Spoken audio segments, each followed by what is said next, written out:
programs need to stay in place.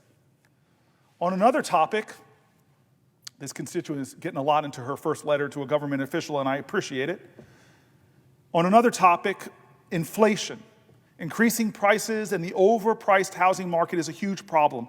Placing tariffs on our biggest trade partners is beyond unfair. This drives the cost of goods up, and the consumer is the one who ends up paying the increase. A lot of families are food insecure, wondering where their next meal is coming from. A lot of parents go without so their children can eat. Food pantries and banks are scrambling to meet demand. Something needs to be done so families can survive. The housing market is also an issue. Owning your own home is now unreachable for most young people starting out. Interest rates are high, and housing prices in New Jersey are unaffordable.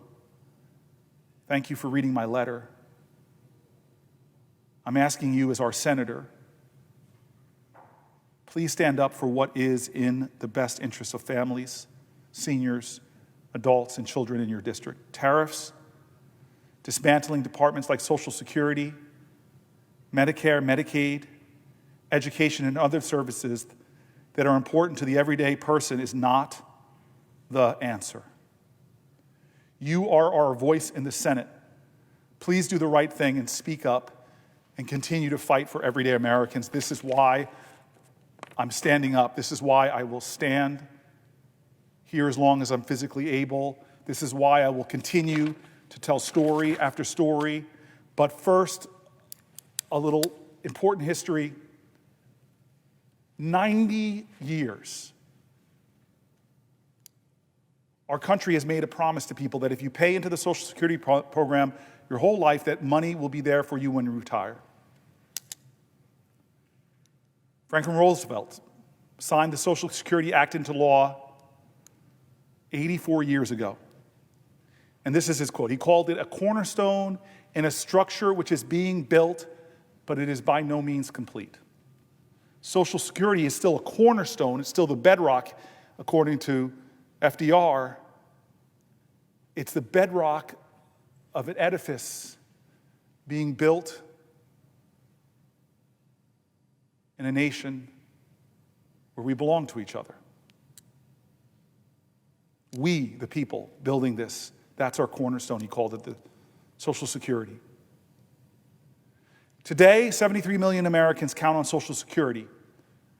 Millions more than that are planning on those benefits they earn being there for them.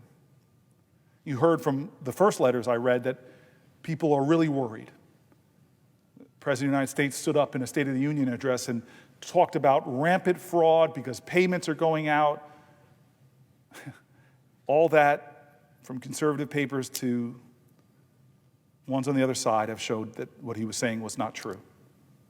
But they're sowing chaos. They're attacking, delegitimizing it, calling it a Ponzi scheme, Doge leader Musk and the president.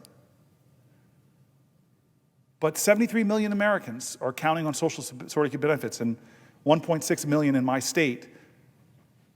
40% of people who rely on Social Security, 40% have no other source of income. They live paycheck to paycheck. Social Security check, from Social Security chunk. And despite mocking Social Security, causing it a Ponzi scheme that had communities like my parents, my mom's, people beginning to worry, they actually took real actions to lay off thousands of Social Security employees, making it harder to process Social Security applications and troubleshoot questions for beneficiaries. They didn't roll out a plan to say, hey, this is how we are going to show that we can do the best customer service ever.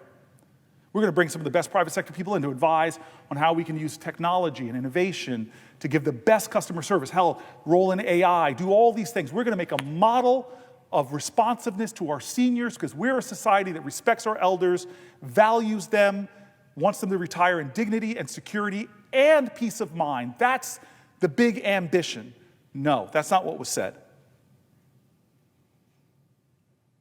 Social Security employees, like many employees, got letters that they didn't expect, saying they were laid off, didn't matter how well they performed. It didn't matter what function they performed. And it put in jeopardy just trying to contact Social Security if you're retiring. Just trying to contact Social Security if you need to apply for benefits. They tried to eliminate service by phone, saying that they wanted to require in-person visits, which is absurd for many seniors who don't have access to transportation or live in rural areas, because you know what they're doing also is that they're trying to close down many Social Security offices. I'm going to get to the specifics of that later. These actions are harmful enough, but they're just the beginning of what our president and Elon Musk are saying they want to do to a program that for millions of Americans, it's their only check a week. It's essential for them, and others it's how they make their retirement secure. You don't protect the future by punishing the people who built this country. You don't fix America by throwing seniors or veterans or Americans with disabilities under the bus. That's not how we do things. That's not how we should do things. There are so many hardworking families that believed in this idea. If I work hard all my life in America, I can make ends meet, I can raise my kids, and I can retire with dignity. Congress does have a responsibility to be good stewards of taxpayer dollars. We should do more of that. I want to do more of that. I want to help lead in that fight. But none of us were invited to a table when it came to this. This congressionally established program, FDR I read, but it was Congress that established it, is now not being included in the planning or procedures to try to improve Social Security or make it more efficient or more effective. We haven't convened hearings or task forces in a bipartisan way to find out what we can do to better serve our seniors. Instead, lies are being proffered about Social Security making wrongful payments. Lies are being proffered by the highest office in the land, the most richest person in the land who does not need Social Security is calling it a Ponzi scheme, telling people who are relying on it they're part of a Ponzi scheme. But remember this, Social Security is not the government's money to spend. It's the hard-earned savings of working Americans, and it belongs to Americans. The president and Elon Musk need to keep their hands off of it. It's not theirs to take, and it's not theirs to break. Their scheme, they're the ones that have a scheme, and it's not about efficiency. It's not visionary. It's what we need in America now is visionary leaders that have bold, exciting visions for what things like Social Security can be. And what they're doing is not only wrong, it hurts people. It scares people. And not just people, our elders. People who raised us, the people who built roads and highways, the people who served food, made food, who started small businesses, raised generations, that's who we're disrespecting. And so what happens in this context? Why am I standing here is because the people of New Jersey are saying, why aren't you doing more? This is unacceptable, Senator Booker. It's unacceptable. Here are voices, and my phones have exploded with people that the president and Elon Musk have made terrified about what's happening to the Social Security service and what's happening to their checks. My staff said that we were overwhelmed with phone calls and emails people who are worried about the direction that the president is taking Social Security. They used words to me that people who called were angry and terrified. I want to share some of these calls from constituents. Here's someone from the great Cherry Hill, New Jersey. I'm very concerned that the president, along with his cruel and inept administration and DOGE, are working to privatize and ruin the Social Security program. I am a constituent, Senator Booker. I live in Cherry Hill, New Jersey, and I am a senior who relies on Social Security income for my basic needs, food and housing. The mere idea of not having those funds has caused me sleepless nights and wondering if I will become homeless. I'm going to stop there for a second. I remember this President FDR growing up hearing that what he did was get on the radio not to stir up fear, not to stir up chaos, but to comfort people, to remind them that we are Americans. You have no need to fear. But this president, just with his rhetoric alone about Social Security, is driving my constituents to write me notes like this. I continue with the letter from my constituent from Cherry Hill. I hope you will convince both Democrats and Republican colleagues to prevent this from happening. Trump lied when he promised during his campaign he would not touch the Social Security Administration, but now we see threats and already some actions towards making severe cuts and making the program less accessible. I urge you to continue to fight for us.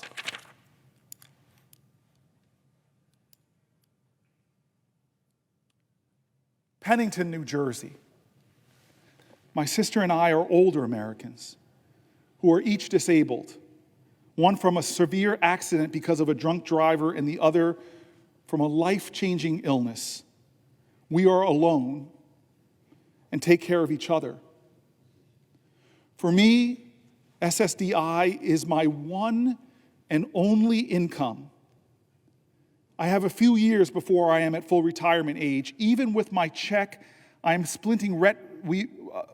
even with my check and splitting rent costs between us, it is taking right under 50% of my monthly check for rent alone. 50%. This does not leave much to cover even the bare necessities of health, vehicle insurance, utilities, foods, medicine, even a tight budget, especially with costs on everything continuing to rise. Senator, as seniors, we are petrified about what's happening to SSA. I must ask you, Senator, what do we do if our monthly SSA benefits are interrupted? How do we keep a roof over our heads as disabled seniors? With very limited savings, it would only take a few months before the roof over our heads would be in jeopardy. We just spent a small fortune for us to move into a smaller, lower-cost apartment because we could not afford significant ongoing rent increases. I realize we are far from alone in our fears, but that is of very little comfort as we spend our nights unable to sleep, fearful we do not lose our only income along with the roof over our heads. This is our elders. Here's a constituent from Egg Harbor Township. My husband and I live Social Security check to Social Security check without those checks we earned. We are dead. Please don't let this outrageous administration take our benefits away. This is a constituent from Runnymede, New Jersey. I am a 75-year-old New Jersey resident. I received my working papers in 1964 at the age of 14. I worked continuously until I reached the age of 70 in 2020. I enlisted in the United States Navy in 67 and retired in 99. I was on active duty from 1970 to 77. I finished my career in the Naval Reserve for 56 years. I paid my taxes and contributed to Social Security. I have collected my Social Security for 4 years, and as you are no doubt aware, the amount of money paid me monthly by Social Security Act was calculated by them based on my contribution. I am currently a full-time, 24/7 caretaker for my invalid wife and do not have the luxury of earning a supplemental income. My sole income is from Social Security and a small Naval Reserve pension. My total health care comes from Medicare and TRICARE for life. The contract I made with the United States government was that they could use my money during my working life with the understanding that they would take care of me when I could no longer earn for myself. I have kept my part of this bargain for 56 years. Now, after only 4 years, the government is threatening to renege on our agreement. Please, sir, do not let this happen, Senator Booker. That is my money. I earned it. I earned my Social Security by my contributions, and I earned my pension by my service. Another constituent named Sarah. I have been a teacher in Atlantic County for 26 years. My husband is a 100% disabled veteran who receives VA disability payments as well as SSDI. We depend on the VA and SSDI for approximately half of our income for our family of 5. We are currently preparing our oldest for his first year at college and awaiting financial aid packages from several schools. We are petrified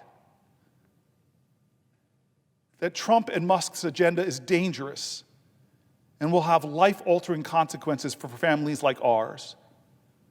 We are counting on you, Senator Booker, to do the hard work to protect the essential benefits. The destruction of the Department of Education is another completely horrifying situation. We need to protect our special needs students and federal financial aid for college-bound students. We need to protect the idea of education is for all. Education is for all. Education is for all, instead of a few elites who could just afford it.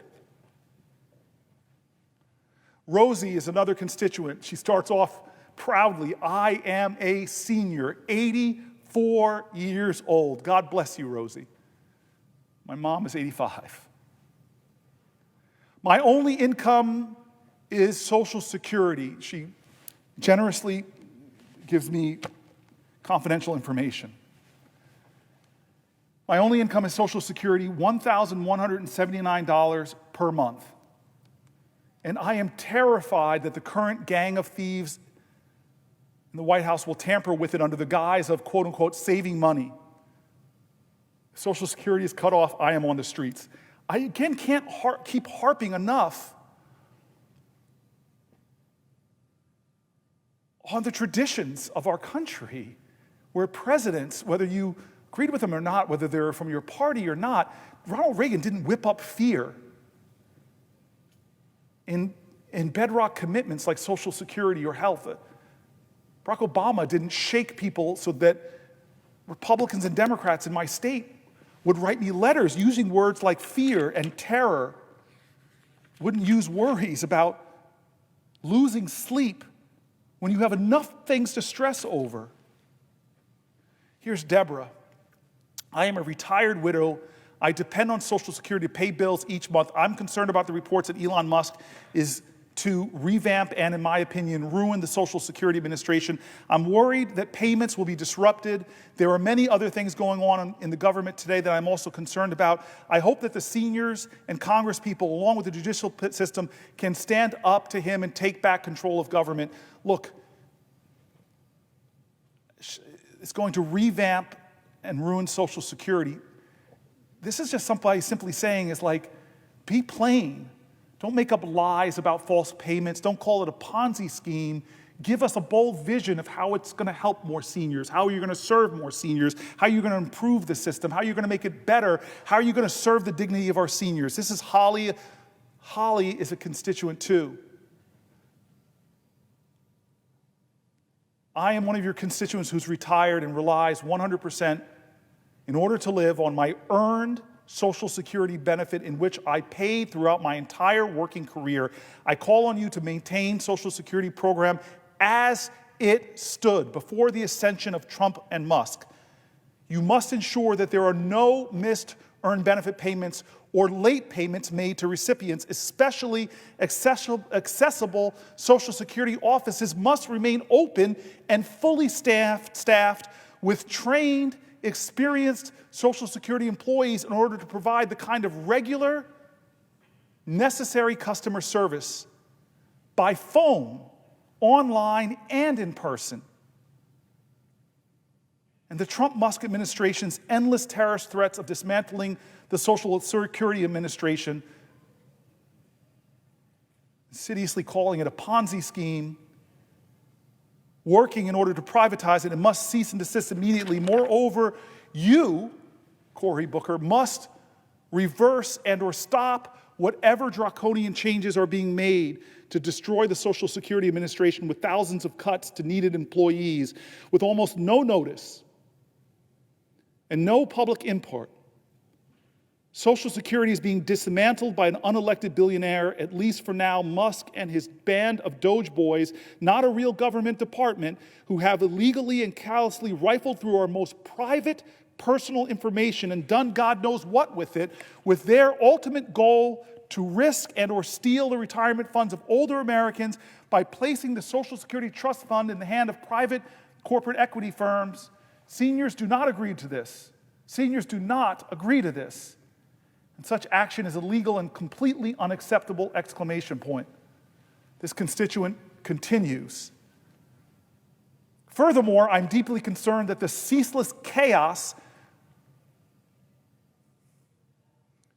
will invite criminals to exploit confusion around identity verification.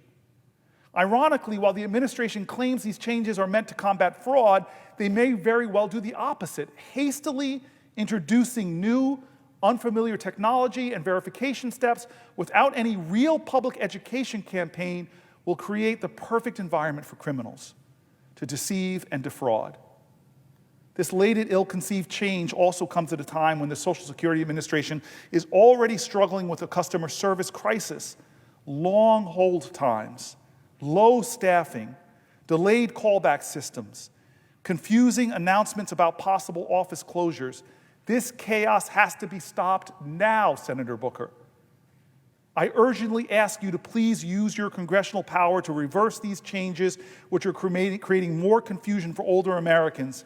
Senior Americans earn Social Security through a lifetime of hard, honest work. I know I did. The money is ours, and we deserve a properly run Social Security Administration which continues to be administered honestly through the federal government as established in 1935. In fact, the narrative of the Social Security Act running out of money could be easily fixed if Congress wrote laws that slightly increased the amount that high net worth individuals, the wealthiest of the wealthy, paid into the program. Holly, God bless you. My mother in her senior community is seeing this rise in scammers trying to steal people's money. And she's amazed at the technology they're using. Scams that involve the voices of their relatives asking them for help. They're in a crisis. All that technology and the wisdom of my mom, she's like, why aren't we using the technology and innovations to make Social Security easier to use, easier to engage with? Common sense questions.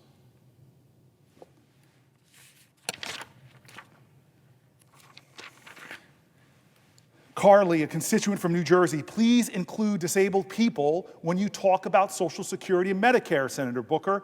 If you don't mention us every time, I paid into Social Security for 16 years. I worked full time. I was sick almost every day. I finally had to leave my job in 2015. I was granted SSDI and I'm on Medicare. And until I was injured last year, I had a part-time job where I continued paying into the system. I fear that the first people they will go after are the disabled. We are not as capable of fighting.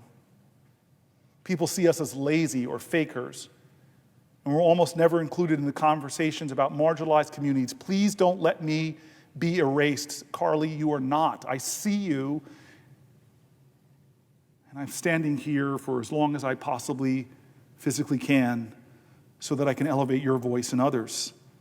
Patricia, a constituent from New Jersey, I am 65 years old, a senior. I've worked my whole life and paid into Social Security. Will you please work hard and push back to preserve these benefits?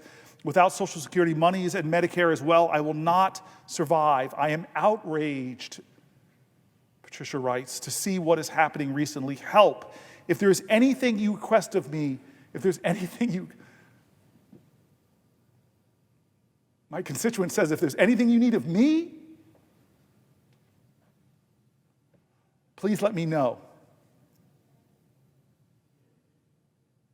It's one of the most beautiful sentiments in America is that people in crisis who are wrapped with fear and worry, they still are standing up to volunteer. Retired, seniors. I'm always moved when a constituent just not only tells me what's on their mind, how they're angry, how they're worried, what their concerns are, but they also say, let me help you. Let me help you. Patricia, it's late at night. You're probably sleeping. But you helped me tonight at 12:41 a.m. The goodness and the decency of our seniors, the kindness and generosity of our communities, and what does our president do to these people? He spends time of his State of the Union address not calling us together, not calling us to common cause, not reminding us that we share common values and common virtues. He spreads lies about Social Security and unleashes the wealthiest man in the world to cut before he even understands the agencies he's cutting. A guy who, with the same kind of cynical nature, who I can't even fathom being as wealthy as he is. It's not what I've seeked in my life. He tells it a Ponzi scheme when constituent after constituent tell me that is their only source of income. That they paid into all of their lives, and now the most powerful person on the planet and the richest person on the planet are striking fear and worry into seniors, and yet all of that power, all of that money, a constituent from New Jersey tells me about what she's concerned with and then says, if there's anything you request of me, please let me know. I am here to help. I'm here to help. That's the country I know and love. Not the fear-mongers and the demagogues and the spreaders of lies, but the good decency of Americans who even in their time of crisis ask the question, how can I help? How can I help? Helen from New Jersey, Senator Booker, please stand up to Musk and Trump to save, protect Social Security and Medicare. My life and my husband's life depend on it. We are senior citizens who worked and paid our share of taxes for over 50 years. We now need those benefits to survive. And here is Janet, one of the hundreds, to my staff, thousands of people who've written, emailed, and called. One more. Janet, I oppose the closing of Social Security field offices. If anything, more field offices should be opened if phone support is cut back. In 2022, while living in Wyoming, I started on Social Security. There were issues, thank God for the local field office in Cheyenne, because they were the only people who could physically look at my documentation, realize what was happening to me, submit corrections, and enter notes in the system that the Social Security phone support could see. It took 4 or 5 trips to my local field office to resolve it. I had previously gotten nowhere with Social Security phone support. Today, I read the list of field offices that are slated to be closed, and they appear to be in rural areas. The people who live there might have to drive a full day's drive several times to apply for and follow up on their benefits. It is not fair. It is not fair. It is not fair. It is not fair.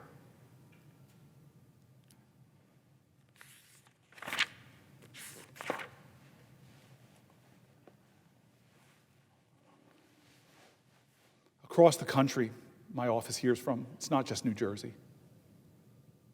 Across the country, people who are frustrated, who feel like nobody won't listen to them. We get calls from across the country. My staff doesn't say, you're not from New Jersey, so we're not going to talk to you. My staff is just incredible people I have surrounding me in the office who remind me of the values I treasure. And so they wanted me to include tonight people not from New Jersey, because again, we hear from thousands of people in my state and so many around the country. Here's Maria Karachi from Springfield, Delaware County, Pennsylvania. My name is Maria Caranci, forgive me, Maria, if I'm pronouncing your name wrong. I am 78 years old and live in Springfield, Delaware County, Pennsylvania. When I was 16, I received my first paycheck and saw money was taken from my earnings. I learned then about FICO, the special government savings account that I would put part of my earnings into until I retired. This was how I could pay my bills in my old age. It was something I could always count on. My earnings history shows the good and bad times, including the gaps when I received unemployment. My chosen career was in mortgage banking. Bank mergers, dramatic changes to interest rates, and even bank lending regulations meant times of unemployment with few options or jobs, or accepting temp employment. I had to make the choice. Every paycheck held FICA. I was almost 65 when I began my career at the bank, offering decent pay with overtime. It was 2010, and I had two goals to meet for my retirement: a mortgage-free home and working until I was 70, earning the maximum benefit. Underwriters that I worked with had shown me what they felt added security to my personal finances, so I was diligent with setting up my emergency savings account. It would be there for any time my Social Security check didn't cover my expenses on my home or me getting older, so I often worked until 10 p.m. at night, delayed taking days off, making my goals possible. The Social Security Administration sent information about my future benefit payments, so I made a budget and determined my escrow for taxes, insurance, and home maintenance to be taken from my benefit. I knew how much I would have per week for my living expenses once my mortgage was paid. I used the overtime income from my emergency savings account. Everything relies on my receipt of my monthly check from Social Security. The recent assault on Social Security has me terrified. People who were not elected, vetted, or made to swear an oath to protect our U.S. Constitution have taken our personal data, saying that they are searching for fraud. Errors are being made with this new regime and no clear resolution in sight. Why do they need my personal information that includes my Social Security number, work history, and bank information? In February, my identity was stolen when thieves moved my mail using a postcard sent to USPS. My bank statement and copy of my paycheck were forwarded to the thieves before I got the USPS notice of the change. I froze my credit then and have done so later, since TransUnion has the BOSE address listed as a fraudulent one on part of their report, but also has it on another address for mail that has been returned to the sender. I have quit fighting the data entry mistake, but I remain diligent and alert if mail is due and doesn't arrive. What can I do about this new group of identity thieves known as Doge? Until recently, I had confidence in my ability to provide for myself because I lived in the United States of America, a republic governed by the people for the people. My parents were children of the Great Depression, so they instilled in me how to be financially solid and survive. Now at 78, I'm learning everything that I hold dear is to be attacked by the 47th president using a contributor to his re-election as his advisor and the leader of a group named Doge. I do not feel safe due to cuts in so many who have kept us safe: cuts in the CDC, cuts in the FBI, cuts in the EPA, cuts in the FAA, and Social Security.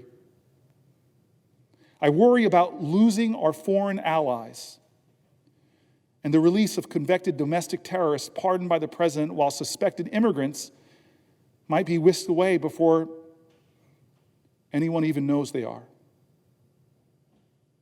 Everyone I know receiving Social Security benefits relies on those payments for their daily life. As prices increase under President Trump's leadership, many are not as fortunate as me, who had a solid plan for increased expenses.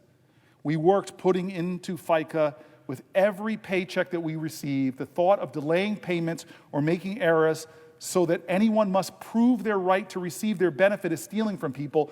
Are we still the land of the free and the home of the brave? I'm counting on our elected officials like you and the courts to preserve it.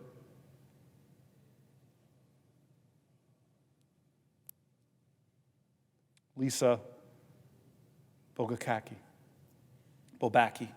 Fleetwood, Pennsylvania. Hello, my name is Lisa, and I live in Fleetwood, Pennsylvania. 15 years ago, my healthy 42-year-old husband was found deceased on our couch by our then 13-year-old son. Our 10-year-old and 3-year-old stood quietly crying on the stairs.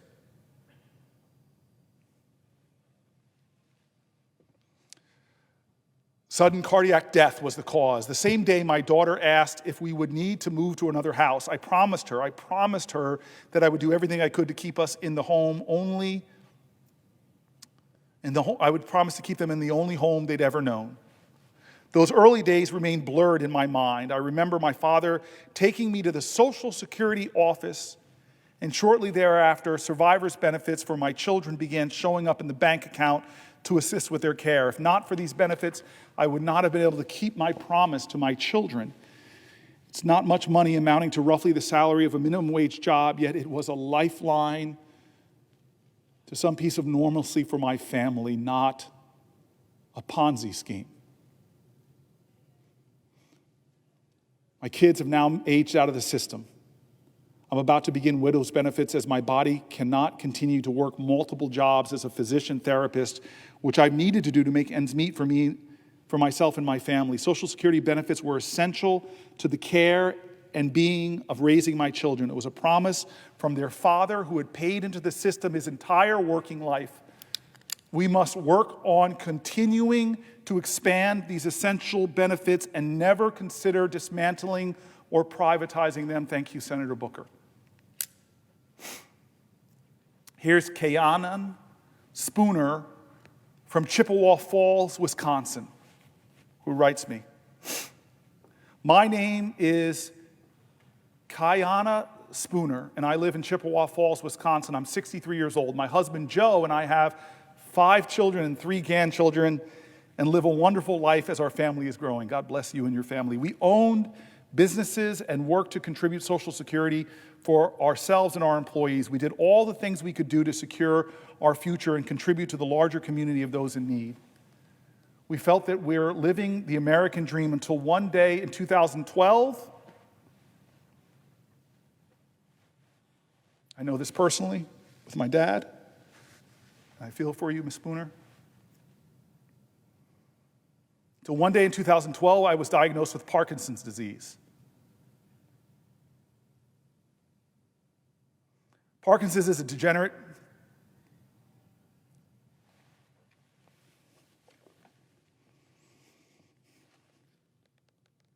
Parkinson's disease is a degenerative brain disease that progresses over time. Sorry, I'm thinking about my dad. It is unrelenting and affects motor and nerve processes. Loss of benefits will have a direct and daily effect on me and my family as we navigate the medical needs we will be facing. I will need progressive and comprehensive care as I age. I will need medication every single day of my life. And I will need the security of a generous society to care for me. Millions of others join me there. Please, Senator Booker, please protect my Social Security. I just thank God that my mom had the resources to take care of my dad. And I watched that degenerative disease take from his life for 20 years and how much it cost, the thousands of dollars it cost my mom to take care of him. I know my friend Andy Kim, who's in the Senate right now, is facing health challenges with his father. I know so many people personally whose parents have Alzheimer's. I know so many Americans who are not powerful, they're not rich. I know so many Americans who live in fear every day that one little thing will happen to them that will destabilize their financial well-being. And now those millions of Americans, because of a president and a man named Musk, are driving fear into them, are whacking away the people that answer phones, are firing the people in an agency that already was struggling with wait times, that already was struggling with slow response times. These people who are hanging on by a thread in their lives are facing the people they love the most, who are struggling with the diseases that so many of us in this body have been affected by. They are now worried. They're writing me letters with words like fear and terror. They're talking about staying up at night and not being able to sleep because they don't have a president that comforts them. They have a president that talks down to them, that lies about the services that they rely on. What is this? It is not normal. It is not normal. This is America. How can the most powerful people in our land not comfort others, not tell them they have nothing to fear but fear itself, not tell them to have malice towards none but have charity towards all? What kind of man is in our White House that makes fun of the disabled, who lies so much that the fact checkers lose count, that minimizes the pain and the suffering? Where you have cabinet secretaries that are billionaires themselves, that say, if my mom misses a Social Security check, but if somebody else complains about it, they're probably a fraudster. These people are not fraudsters. They're hurting. They're afraid. They're worried. For God's sake, this is America. Every one of our founders' documents is riddled with words that speak of our commitment to each other. Yeah, they were imperfect geniuses, but they were people that aspired to virtue. They read the greatest philosophers of their times. They said, what does it mean to be good to one another? What does it mean to create a society that is not run by despots and dictators who are so disconnected, who talk down, let them eat cake? They dreamed of a different country than this, folks. They dreamed of a different country than this. They dreamed of a country that stood for not just get all I can for me, the biggest tax cuts possible to the wealthiest people. They dreamed of a nation where any child born in any circumstance from any place could grow up and have their American dream. And God, it gut-wrenches me when I hear people not as privileged as me, and I'm not Musk and Doge, but my mom had the resources and the family to support her as she watched my dad die of Parkinson's disease. But this person's writing in, she herself has Parkinson's. She underlines and bolds the part of her letter. She says, and I'll read it again because, Spooner, I want you from Chippewa Falls, Wisconsin, to know you are seen, to know you are heard, that know that maybe the president will talk down and cut and malign your only paycheck, your only hope, but I won't. I won't. I see you. I feel you. You can't lead the people if you can't love the people. And I'm sorry, our president is not showing that. He may be saying those words. She writes, with Parkinson's, I still remember my dad telling me he had it. She writes that it is unrelenting Parkinson's and affects my motor and nerve processes. Loss of benefits will have a direct and daily effect on me and my family as we navigate the medical needs we are going to be facing. I will need progressive and comprehensive care as I age. I will need medication every single day of my life. I know this. I know you will. I know you will. I will need the security of a generous society to care for me.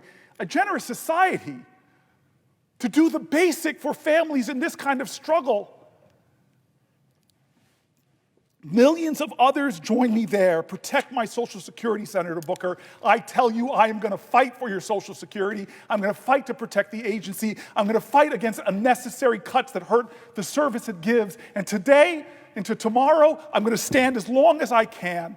As long as I can, I'm going to stand and read stories like this because you are seen, you are heard. Your voices are more important than any of the 100 of us. More of your stories should be told on this floor of people that are scared right now, terrified right now, people living in rural areas that see their local Social Security agency on a list that Elon Musk put of places he's going to sell away to the private sector, and you're going to lose your agencies. Well, I will fight. I'm sorry.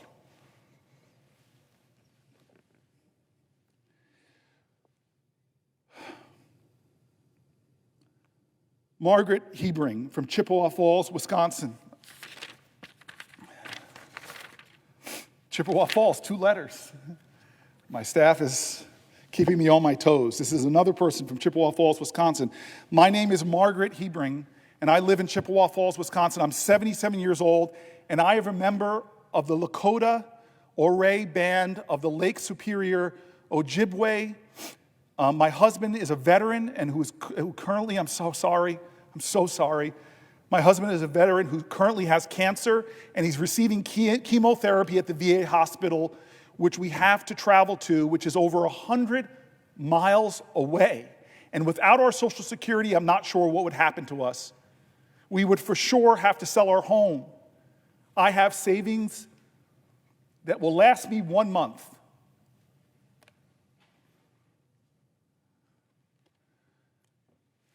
I have savings that would last me 1 month right now. We live paycheck to paycheck, so please protect our Social Security. This is Judith Brown. We're moving away from the great state of Wisconsin. We're going to the great state of North Carolina, where my dad is from, up in Hendersonville, Asheville. But this person, Judith Brown, is from Charlotte, North Carolina, one of my top 5 favorite non-New Jersey states. I don't know if my friend Andy Kim has his top 5 favorite non-New Jersey states. New Jersey obviously is the best. Don't look at the senator from Connecticut. And I hate to tell him that Connecticut is not on my top 5 non-New Jersey states, even though I got educated there. I'm sorry about that. The presiding officer is such a good man. His state is not on my top 5 non-New Jersey states. But North Carolina is, and I'm going to read a letter from Judith Brown. My name is Judith Brown, and I live in Charlotte, North Carolina. I was 17 when I started working and worked for another 20 years as an administrator until I had to be declared disabled. Without disability, I would not have been able to see my specialist, get an eye care, or any of the other needs that I had.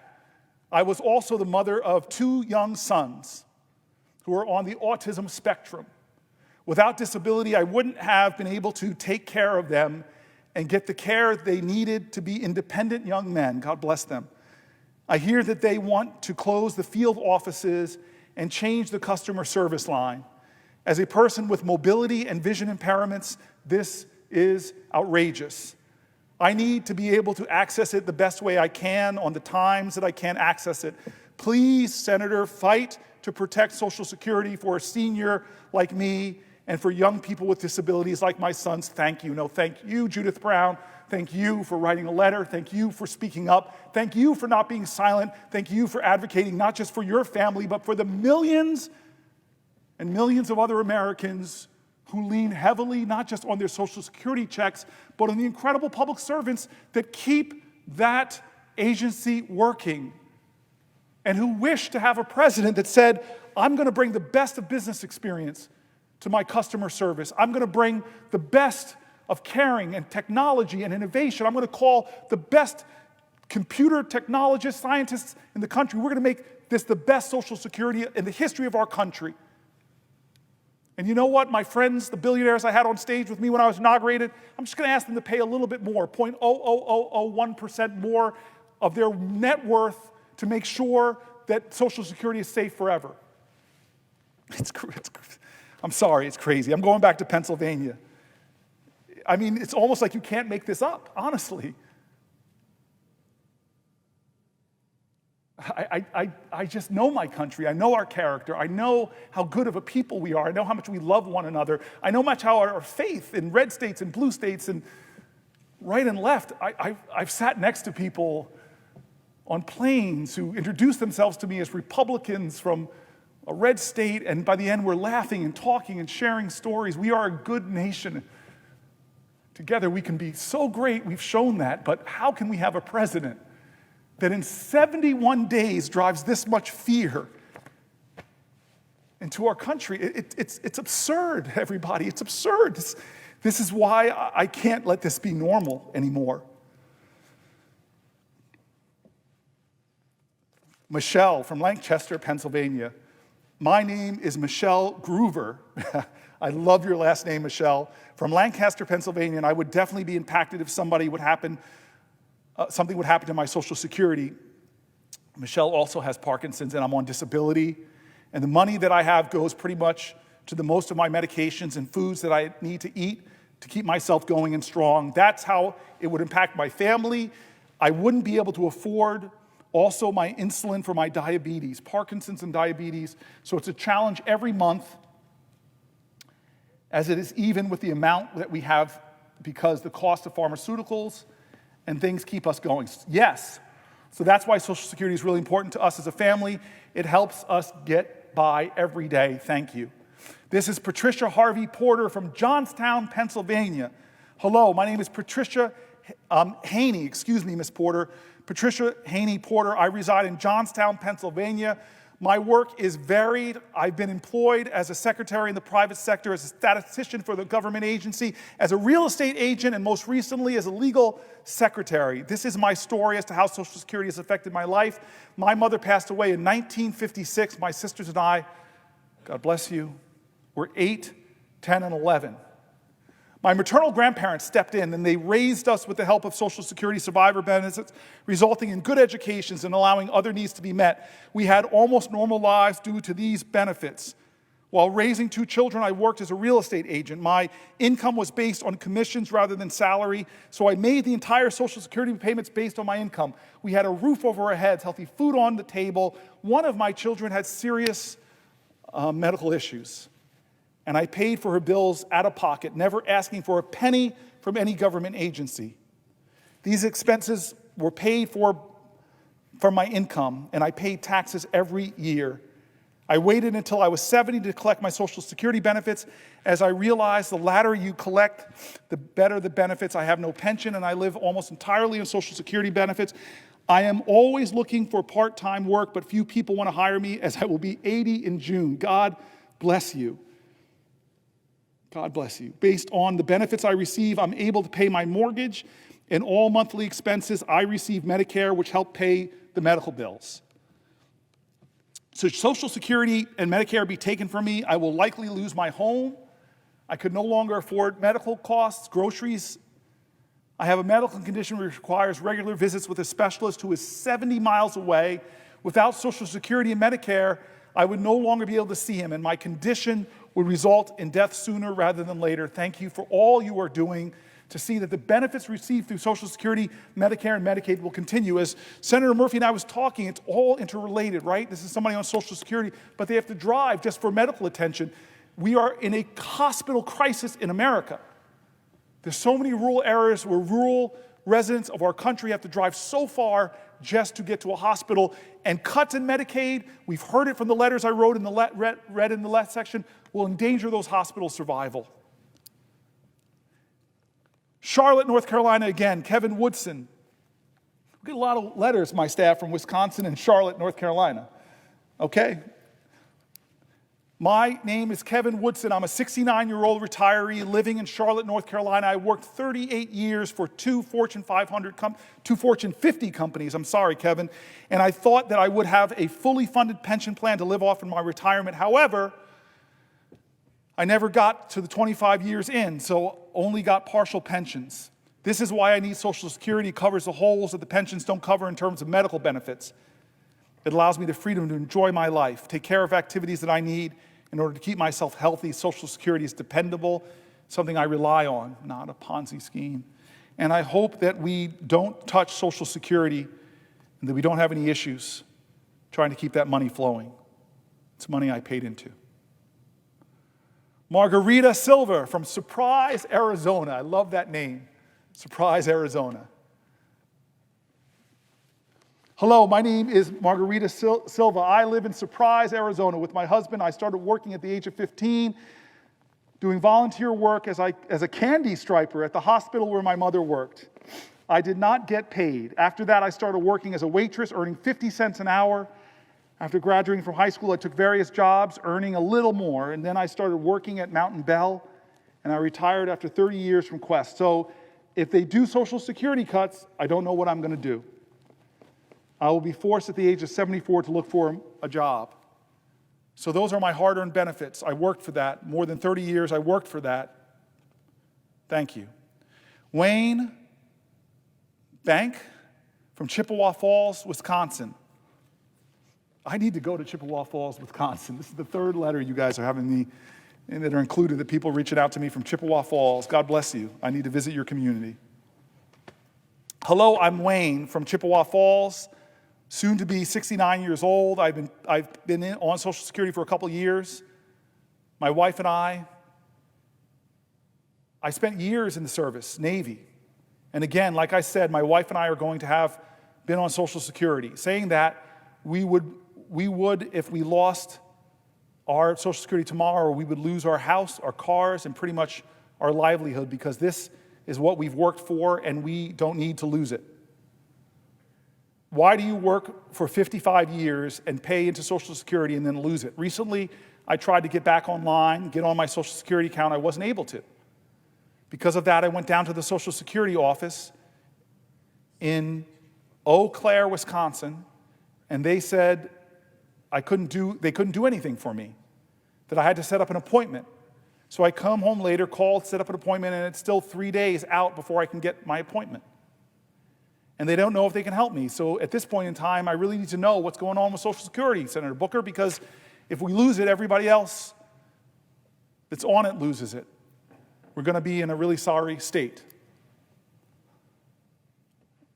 Those folks who answer phones and set appointments, they're sure important. When somebody is in a crisis, they have to wait a few days, their check is missed, and it's real consequences for real people. Hello, my name is Manuel. My wife and I live, surprise, surprise, in Surprise, Arizona. We're both on Social Security, and that's what we depend on to live our lives in our retirement years. We have to pay our bills. We have to buy food. We basically have to live off that. So if you take our Social Security, what are we going to live off? Are you going to take care of us? You know, we're American citizens, and we deserve, and we paid into it, and we've earned it. And it's not just something given to us. So leave our Social Security alone. Let us live our lives. Let us live our lives out the way they should be. And we're supposed to be in our golden years, so it's important to us. It's important to all Americans out there that are seniors. Let us live our lives. Thank you very much, Senator Booker. Patricia Naughton from Pittsburgh, Pennsylvania. I lift your voice. My name is Patricia Naughton, and I'm from Pittsburgh, Pennsylvania. I've been paying into Social Security since I was 16 years old.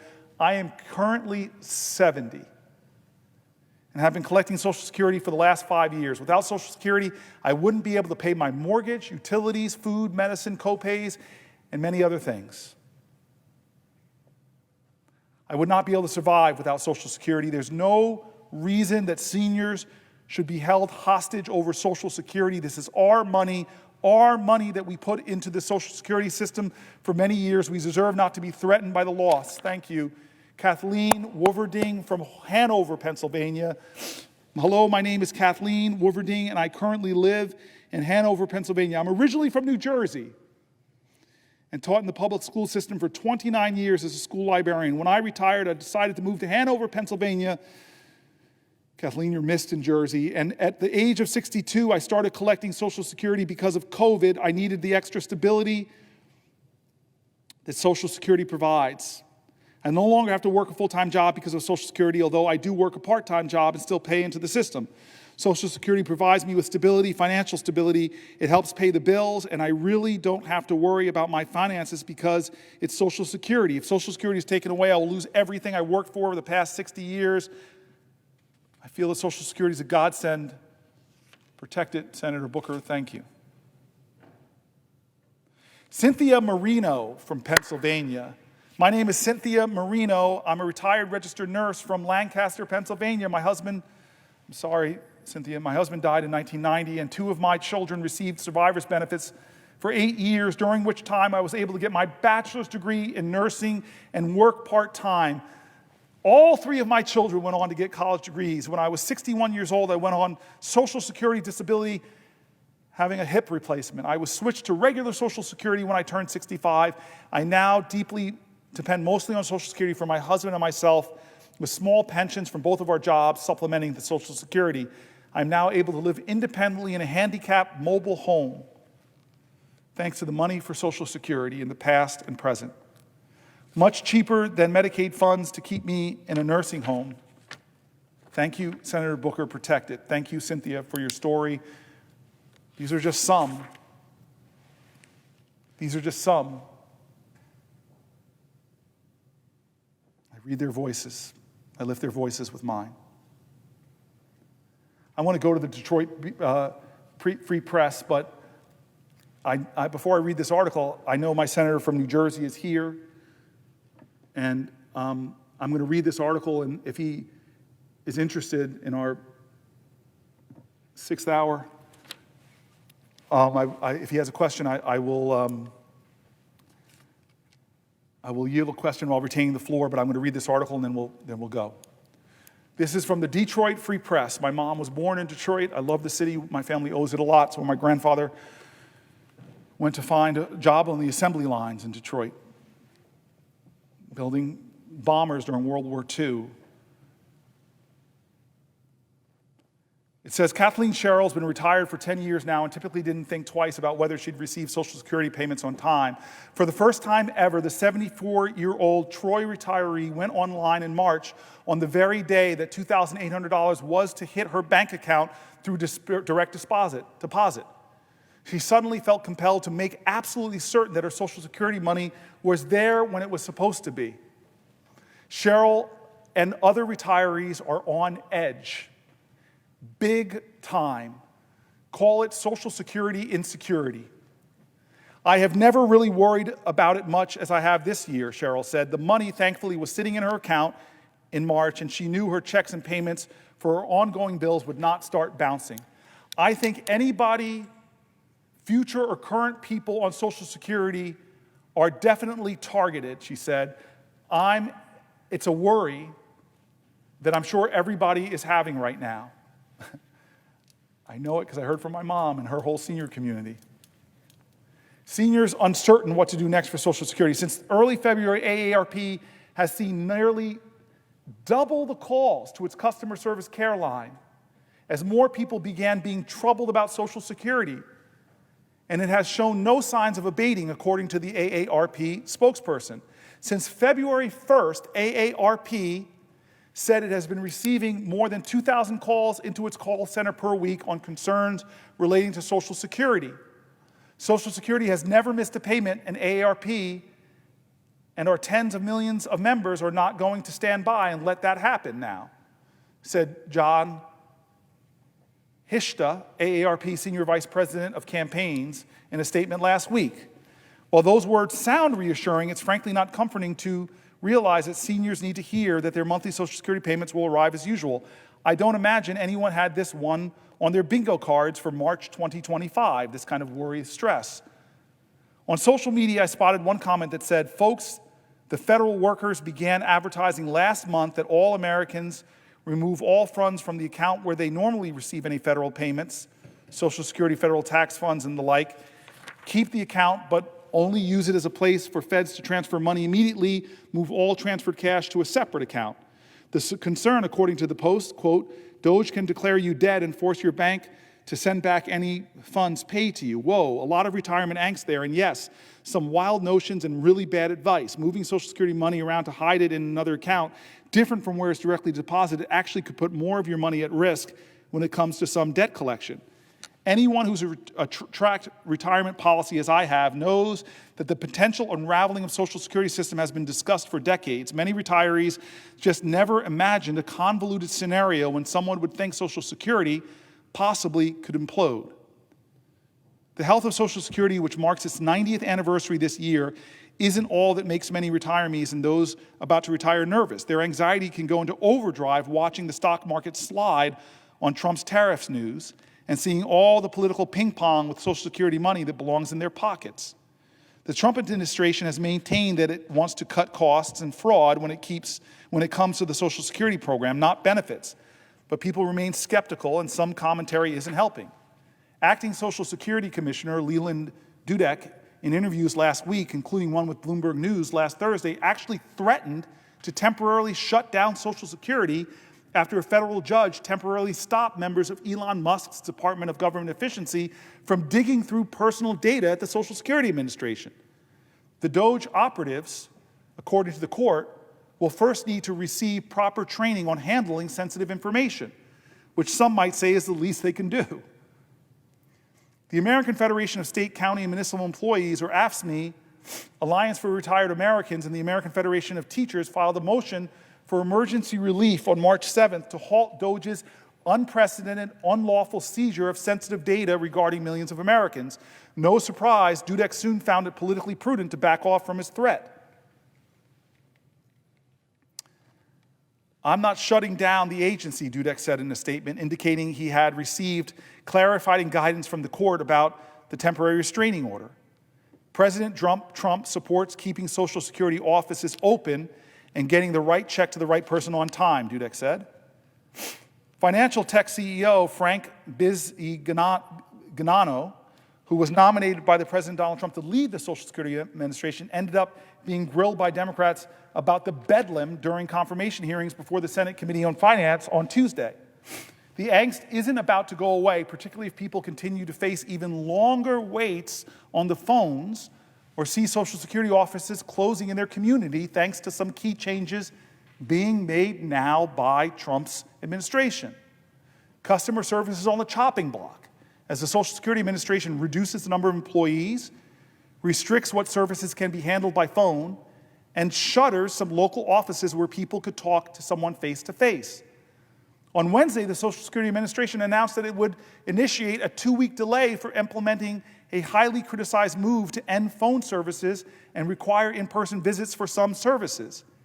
In-person identity proofing for people unable to use their personal My Social Security account for certain services will be effective April 14th, according to the announcement. But individuals applying for Medicare, disability, and supplemental security income who cannot use a personal My Social Security account can complete their claim entirely over the telephone without the need to come to the office, according to the March 26th announcement. That's good news for many. Even so, merely delaying the change doesn't help others, and frankly, customer service could still suffer in the long term. And it will get very ugly if current Social Security recipients miss out on even one dime of the benefits. At one point last week, U.S. Commerce Secretary Howard Lutnick suggested that his 94-year-old mother-in-law wouldn't complain about missing a Social Security check for a month or so. Only fraudsters would call, he said during an All In podcast. My thought, have you ever watched an exchange where someone on the Social Security is being denied a coupon or a senior discount at a store restaurant? It's not pretty. Worse yet, has Lutnick ever talked with a friend or relative in his or her 70s or 80s who depends on Social Security to cover basic bills? Social Security provides retirement, survivor, and disability payments to 73 million people each month. The number includes about 56 million people who are age 65 or older. Some people, and even Cheryl includes herself in that group, are better off than others. They won't miss paying an electric bill or the rent because they can turn to retirement savings or money from a traditional pension. Even so, Social Security remains an integral source of income each month for all retirees and others who receive benefits. I'm concerned about my financial future, Cheryl told me. Social Security now represents about half her monthly income. She never imagined that any Social Security fix would involve cutting benefits for existing retirees. Some GOP proposals have suggested increasing the age for full retirements from 67 to 69 over an 8-year period beginning in 26, but now she fears it's possible her benefits could get cut at some point down the road. Overall, Cheryl has had fun in retirement. She has 9 grandchildren, 12 great-grandchildren, and wants to spend more time with them, not less. Cheryl and her friends who are retired are cutting back on eating out and entertainment just in case something happens to Social Security. High prices for many things put pressures on fixed incomes as well. She wants to take less money out of her retirement savings now so she has more money on the sidelines in case her Social Security benefits get cut. Even so, she's staring at an unexpected $600 new monthly car payment ahead because she needs to replace a car that was in an accident a few weeks ago. If Social Security payments are cut or stopped, I may be selling it. The wild swings for the stock market, 401k plans going down in America, has created more jitters for more people. The economy seems uncertain. Consumer confidence is in worse of a place. Leaders are threatening Social Security services. Offices are being cut. People are being laid off. So people are worrying. Taking a rough guess on just her 401k plan, she believes she's lost about $30,000 on her retirement savings as the stock market has tumbled. Over the years, she said cuts to Social Security were always a part of the political realm, but she felt that Congress provided a stopgap to any dramatic moves. She doesn't believe it's true anymore. I'm hoping Congress wakes up, looks in the mirror, and decides they don't like what they see, she told me. One big problem with fueling an atmosphere of chaos is that many people do start worrying about everything. One big problem with fueling an atmosphere of chaos means people stop believing that Social Security is a system they can depend on. Cheryl said she took a call from her college roommate who mentioned that she was going to look at her bank account online to see whether her monthly Social Security payment was stopped or had arrived as usual. I said, "You're going to be okay. I got mine this month." So many people afraid right now.